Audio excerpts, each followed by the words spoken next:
नमस्कार, बहुत स्वागत है आपका हमारी इस खास पेशकश में। आपके साथ मैं हूं जिया शर्मा।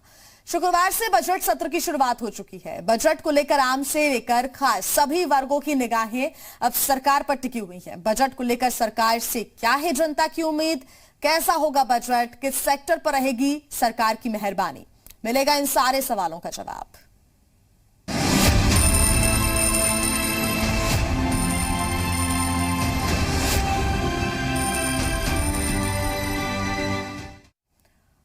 कोरोना महामारी की वजह से देश की अर्थव्यवस्था चरमरा गई है। लोगों के पास रोजगार नहीं है, वैक्सीन गरीबों तक पहुंचाना है, सीमा पर चीन और पाकिस्तान को रोके रखना है। देश में चुनौतियां ही चुनौतियां हैं। ऐसे में सवाल यह है कि आने वाला बजट क्या इन सारी समस्याओं से निपट सकेगा।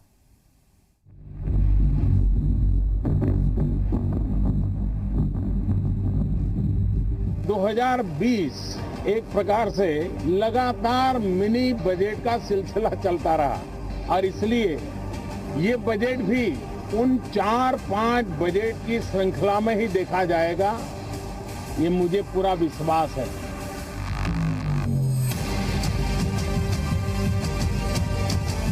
एक फरवरी 2021 ये वो तारीख है जब मोदी सरकार 2.2 अपना तीसरा आम बजट पेश करेगी। वो भी तब जब 2008 के बाद आधिकारिक तौर पर भारत पहली बार आर्थिक मंदी के दौर से गुजर रहा है। हालांकि दुनिया की छठी सबसे बड़ी अर्थव्यवस्था धीरे धीरे पटरी पर लौट जरूर रही है। अंतर्राष्ट्रीय मुद्रा कोष की माने तो 2021-2022 में विकास दर 11% से ज्यादा रहने की उम्मीद है। लेकिन सरकार के लिए एक चेतावनी भी है।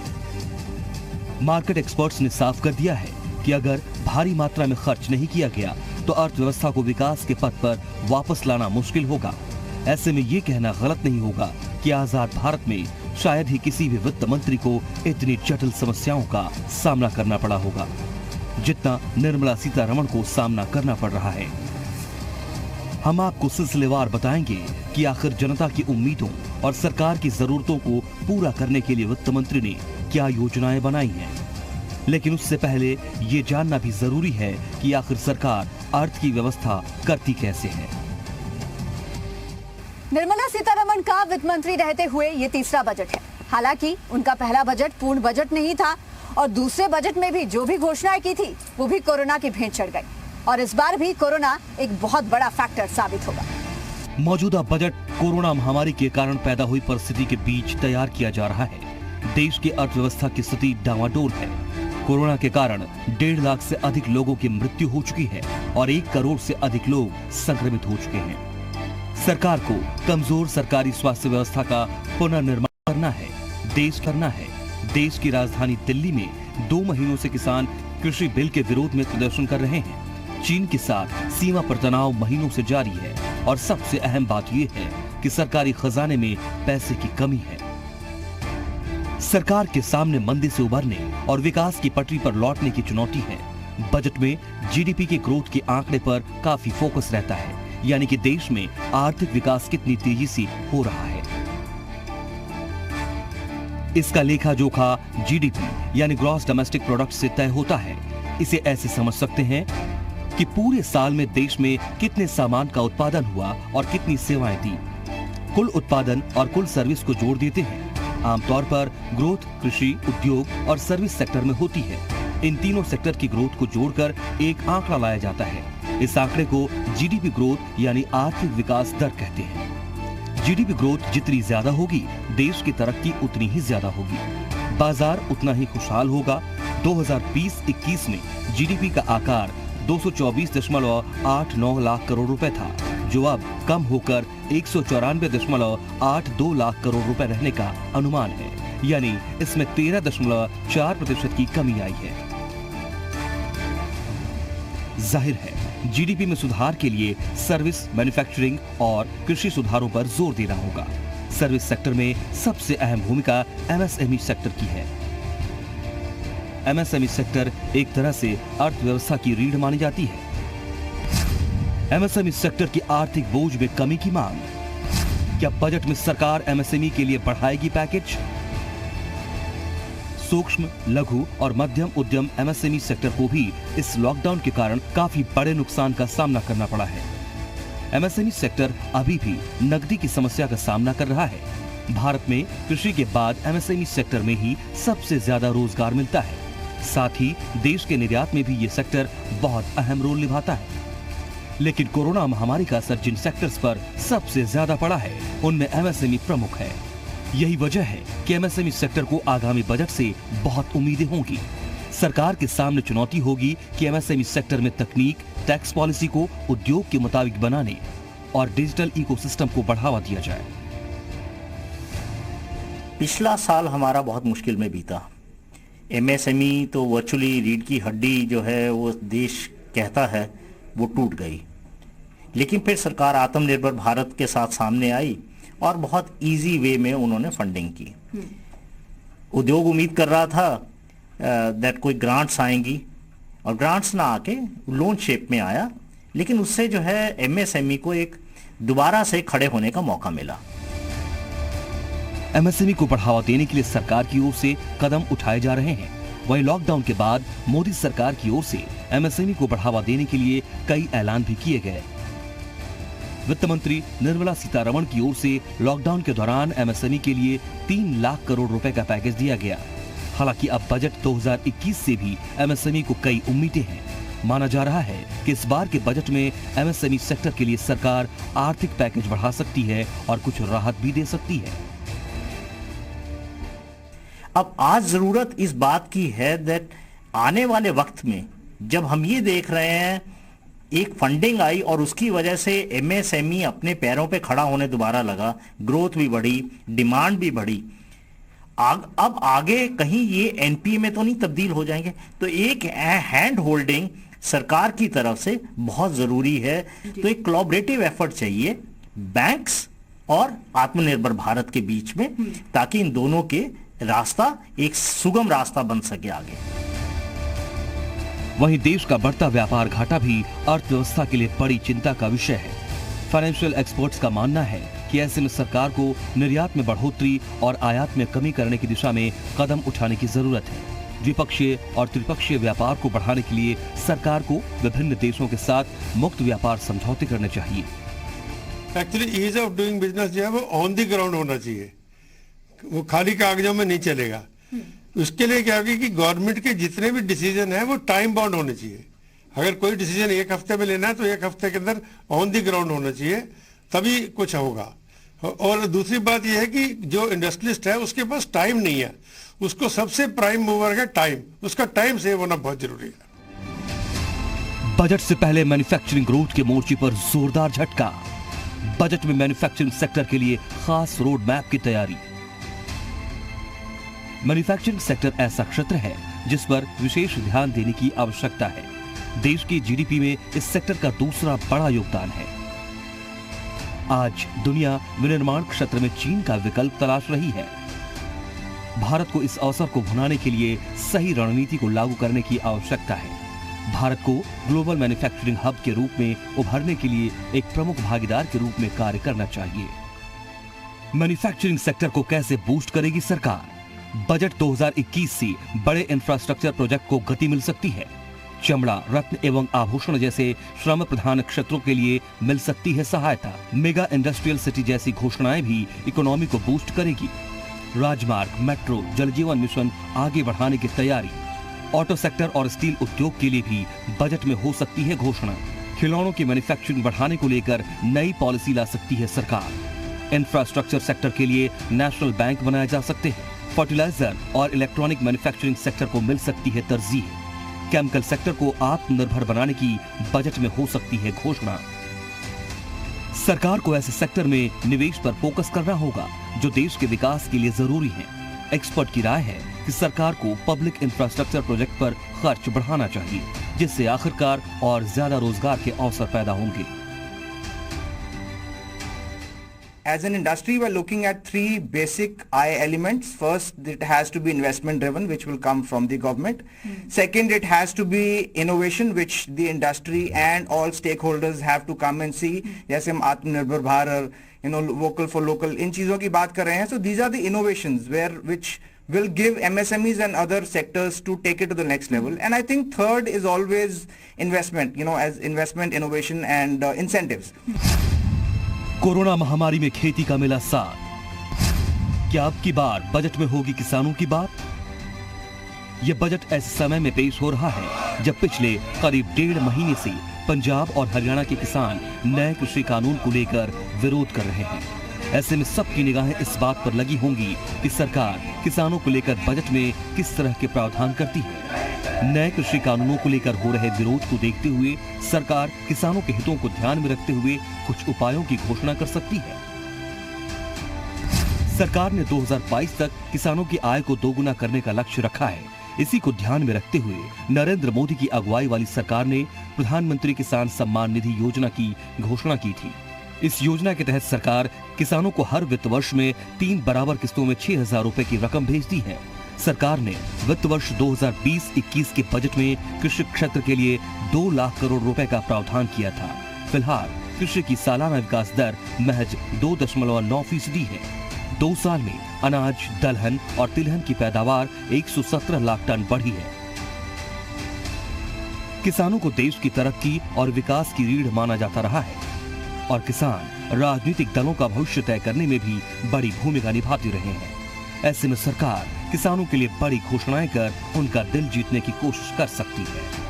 कोरोना काल में जिस तरह से इकोनॉमी को थामने में कृषि ने बड़ा रोल निभाया था, उसे देखते हुए भी ये सेक्टर इस बार के बजट में बड़ी रियायतों का हकदार है।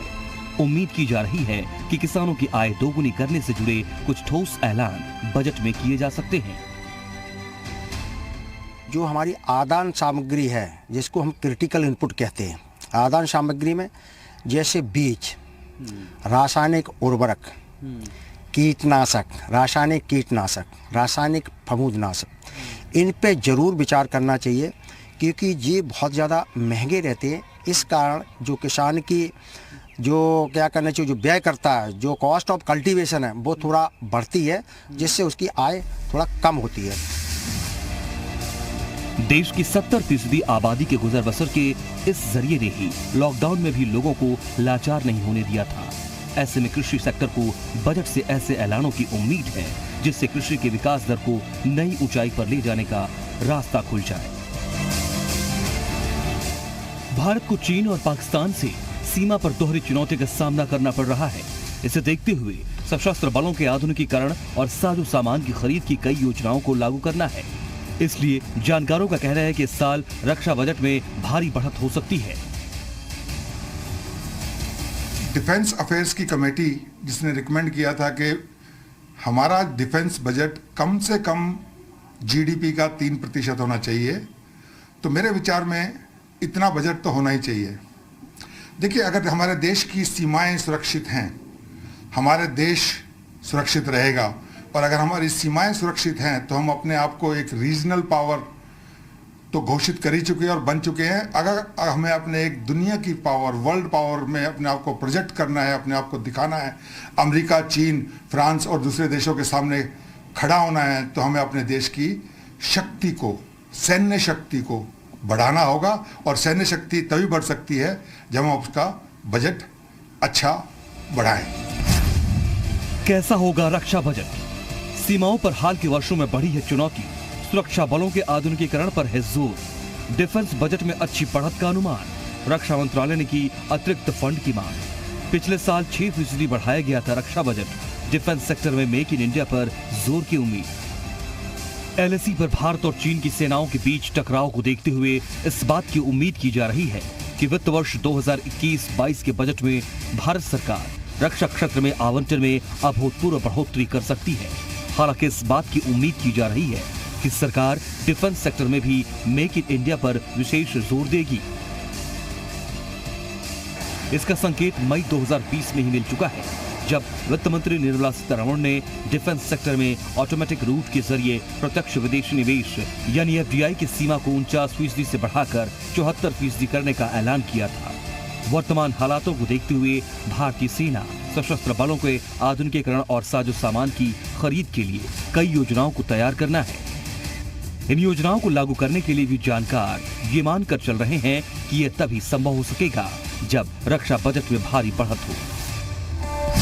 एजुकेशन सेक्टर भी चाहता है बजट से बूस्ट।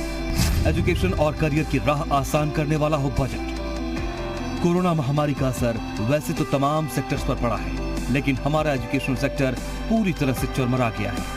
अब जब पूरी दुनिया इस महामारी से उभर रही है, एजुकेशनल सेक्टर पर अभी भी संशय के बादल मंडरा रहे हैं। हालांकि तमाम राज्यों ने 10वीं और 12वीं की कक्षाओं के लिए स्कूल खोल दिए हैं, लेकिन इनमें भी रौनक नहीं लौटी है। एजुकेशनल सेक्टर से जुड़े लोगों का कहना है कि भारतीय शिक्षा व्यवस्था बुरी स्थिति में है। इसके समाधान खोजने के लिए सरकार की ओर से उठाए जाने वाले कदम की जरूरत है। अब तक का जो बजट था वो 4.43% था जीडीपी का। मैं निश्चित रूप से समझता हूं कि शायद सरकार ने भी इनडायरेक्टली कुछ हिंट दिया है कि शायद जीडीपी का 6% जो है अब एजुकेशन पर खर्च होने जा रहा है। शायद ये अपने आप में एक अभूतपूर्व होगा आज तक के इतिहास में, क्योंकि शिक्षा और स्वास्थ्य 2 क्षेत्र हैं, सेवा क्षेत्र हैं, इसमें सरकार की प्राथमिकता होनी चाहिए।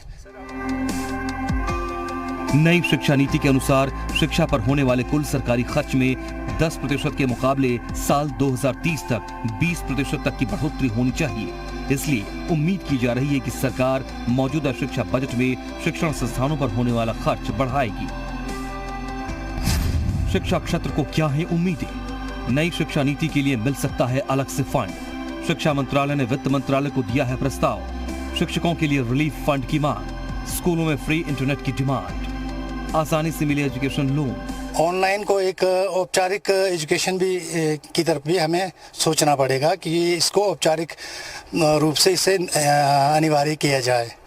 और बहुत सारे अभी देखें, बहुत सारे पेरेंट्स हैं, हमारे गरीब पेरेंट्स हैं जो अपने बच्चों को मोबाइल भी चाहिए तो स्मार्ट फ़ोन चाहिए, तो इसके लिए भी उनको इस तरह का गैजेट्स उपलब्ध कराने के लिए सरकार को कुछ ना कुछ इसमें बजट में प्रावधान रखना पड़ेगा।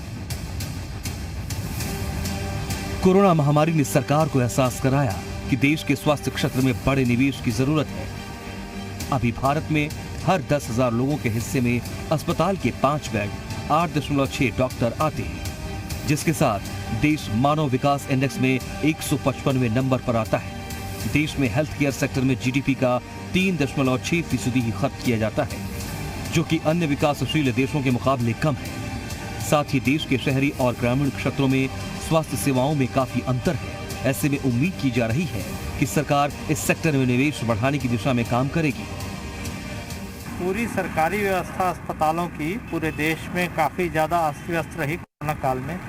हमें लगता है कि जो 0.5% जीडीपी का खर्च होता है उसे 3% तक बढ़ाए जाने की ज़रूरत है। यदि ये ऐसा होगा तो बहुप्रतिशत जो हेल्थ बजट में या हेल्थ स्ट्रक्चर में हम लोग इम्प्रूवमेंट देख रहे हैं वो धीरे धीरे होने लगेगा। सरकार को रिसर्च पर मजबूती देने की ज़रूरत है ताकि नई दवाओं और नए इंजेक्शन या वैक्सीन पर जो शोध की ज़रूरत होती है वो हो। हालांकि प्राइवेट सेक्टर में ये बहुत ज़्यादा विकसित है, लेकिन सरकारी स्तर पर इसका विश्वसनीयता बढ़ाए जाने की ज़रूरत है और सरकारी सिस्टम जितना मजबूत हो गरीब लोगों को उतना लाभ मिलेगा। कोरोना महामारी ने भारत के हेल्थ सेक्टर की बहुत सी खामियों को उजागर किया है। इस दौरान बेड, डॉक्टर्स और मेडिकल इक्विपमेंट्स की कमी से जूझना पड़ा। इसलिए उम्मीद है इन खामियों को दूर करने के लिए सरकार हेल्थ बजट को दोगुना करेगी। इसके अलावा हेल्थ सेस बढ़ाने की भी चर्चा है। सबसे पहले देखते हैं कि बजट में आम लोगों के मतलब की कौन सी घोषणाएं हो सकती हैं। बजट में हेल्दी इंडिया पर जोर, हेल्थ इंश्योरेंस कवरेज बढ़ाई जा सकती है, स्वास्थ्य में स्किल डेवलपमेंट के लिए ज्यादा पैसा, हेल्थ बजट दोगुना कर सकती है सरकार, वैक्सीनेशन के खर्च के कारण बढ़ेगा हेल्थ बजट, हेल्थ का बजट जीडीपी का 5% करने की कोशिश।